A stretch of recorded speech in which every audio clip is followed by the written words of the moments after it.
इस वीडियो में हम विकास की अवस्थाओं के बारे में पढ़ेंगे कि विकास की कितनी अवस्थाएं हैं और कौन कौन सी अवस्थाएं हैं। सबसे पहले है गर्भावस्था। गर्भावस्था को प्रसव पूर्व अवस्था भी कहते हैं। ये अवस्था 9 माह की होती है, ये 40 सप्ताह की होती है या फिर 280 दिन की होती है। इससे अगली अवस्था को कहते हैं शैशवावस्था। जन्म से लेकर 5 वर्ष की आयु तक को शैशवावस्था कहते हैं। इसके भी 2 भाग हैं। जन्म से 2 वर्ष तक की आयु को कहते हैं शैशवावस्था। 2 वर्ष से लेकर 6 वर्ष तक की आयु को कहते हैं उत्तर शैशवावस्था या अर्ली चाइल्डहुड एज। इससे अगली अवस्था है बाल्यावस्था। 6 वर्ष से 12 वर्ष तक की आयु को कहते हैं बाल्यावस्था। इसके भी 2 भाग हैं। 6 वर्ष से 9 वर्ष तक की आयु को कहते हैं पूर्व बाल्यावस्था। 10 से 12 वर्ष तक की आयु को कहते हैं उत्तर बाल्यावस्था। इससे अगली अवस्था को कहते हैं किशोर अवस्था। 12 वर्ष से लेकर 18 वर्ष तक की आयु को कहते हैं किशोर अवस्था यानी टीन एज। 13 वर्ष से लेकर 16 वर्ष तक की उम्र को कहते हैं पूर्व किशोर अवस्था। 16 वर्ष से लेकर 18 वर्ष तक की आयु को कहते हैं उत्तर किशोर अवस्था। 18 वर्ष से अधिक वर्ष की आयु को कहते हैं प्रौढ़ावस्था और 60 वर्ष से अधिक की आयु को कहते हैं वृद्धावस्था। अगला पॉइंट है शैशवावस्था के महत्वपूर्ण कथन। अनेकानेक वैज्ञानिकों ने, शोधकर्ताओं ने शैशवावस्था के बारे में अपने अपने कथन कहे हैं। जैसे शैशवावस्था सीखने का आदर्श काल है, ये कथन कहा है वैलेंटाइन ने। 3 से 6 वर्ष की आयु का बालक प्राय अर्ध स्वप्न अवस्था की अवधारणा में रहते हैं, ये कथन है थॉर्नडाइक का। व्यक्ति को जो कुछ भी बनना होता है वह शुरू के 4-5 वर्षों में बन जाता है, ये कथन है फ्रायड का। शैशवावस्था में सीखने की गति और विकास की सीमा अन्य अवस्था की तुलना में अधिक होती है, ये कथन है वॉटसन का।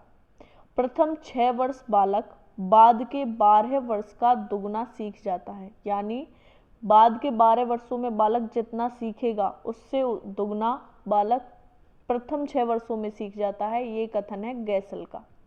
व्यक्ति का जितना भी मानसिक विकास होता है उसका आधा विकास 3 वर्ष की आयु तक हो जाता है, ये कथन है गुड एंड एफ का।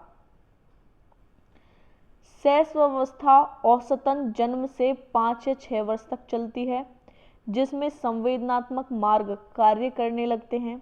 बच्चा रहना, चलना, बोलना सीखता है, ये कथन है क्रो एंड क्रो का। अब शैशवावस्था। शैशवावस्था क्या है? शैशवावस्था वह अवस्था है जो जन्म के पश्चात प्रारंभ होती है, 5 या 6 वर्ष की आयु तक चलती है, उसे शैशवावस्था कहते हैं। शैशवावस्था को जीवन का सबसे महत्वपूर्ण अवस्था माना गया है, क्योंकि इस काल में शिशु का जितना ज़्यादा निर्देशक व नियंत्रण किया जाता है, भावी जीवन की सफलता इसी बात पर निर्भर करती है। इसीलिए इसे जीवन का सबसे महत्वपूर्ण काल माना गया है, क्योंकि इस उम्र में बच्चे के ऊपर जितना नियंत्रण होगा, जितनी अच्छी बातें उसे सिखाई जाएंगी, जितने अच्छे से उसे निर्देशित किया जाएगा, उतना ही अच्छा उसका आने वाला जीवन होगा। यानी उसके मूल स्वभाव की आधारशिला इसी अवस्था से शुरू हो जाती है। क्रो एंड क्रो ने 20वीं शताब्दी को बालकों की शताब्दी कहा है। व्यक्ति का जितना भी मानसिक विकास होता है उसके आधा विकास 3 वर्ष की आयु तक हो जाता है, ये कथन है गुड एंड एफ का। जीवन के प्रथम 2 वर्षों में बालक अपने भावी जीवन का शिलान्यास करता है। यद्यपि किसी भी आयु में उसमें परिवर्तन हो सकता है, पर प्रारंभिक प्रवृत्तियां या प्रतिमान सदैव बने रहते हैं, ये कथन है स्ट्रैक का। अर्थात जीवन के जो पहले 2 वर्ष होते हैं, बालक उसमें अपने आने वाले भविष्य की आधारशिला को रखता है।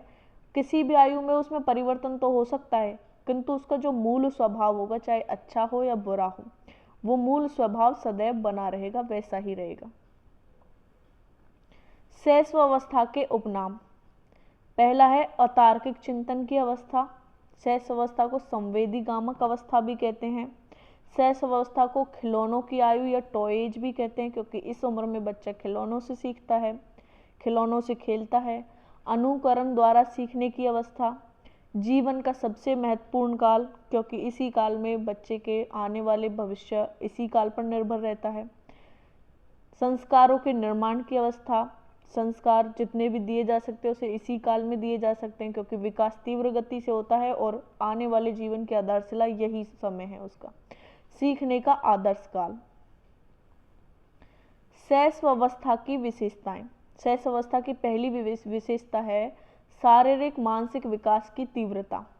इस अवस्था में विकास बहुत ही तीव्र गति से होता है। सीखने का आदर्श काल है। सीखने की प्रक्रिया में तीव्रता होती है। कल्पना की संजीवता, जैसे बालक गुड्डे गुड़िया समझता है कि ये सजीव वस्तुएं हैं। दूसरों पर निर्भरता, दूसरों पर निर्भर रहता है। आत्म प्रेम स्वमोह की भावना, इस अवस्था में बच्चे में स्वमोह की भावना अत्यधिक होती है। नैतिक गुणों का अभाव, शैशवावस्था में नैतिक गुणों का अभाव रहता है। मूल प्रवृत्तियों पर आधारित व्यवहार, संवेगों पर आधारित व्यवहार रहता है। रोना, हंसना, चिल्लाना, ये सब। कामुक शक्तियों का प्रदर्शन या काम भावना की अधिकता, शैशवावस्था में काम भावना की अधिकता होती है। अनुकरण द्वारा सीखने की प्रक्रिया, बच्चा अनुकरण द्वारा सीखता है। जिज्ञासा की प्रवृत्ति, जिज्ञासा बहुत अधिक होती है, जैसे बच्चा बहुत अधिक प्रश्न करता है। दोहराने की प्रवृत्ति। अंतर्मुखी व्यक्तित्व, शैशवावस्था में बच्चे का व्यक्तित्व अंतर्मुखी होता है। संवेगों का प्रदर्शन, अपने संवेगों का प्रदर्शन करना सीख जाता है। ये एक कथन है, शिशु जन्म से ही सामाजिक होता है। शिशु जन्म सामाजिक कब होता है? शिशु जो होता है वो जन्म से ही सामाजिक होता है।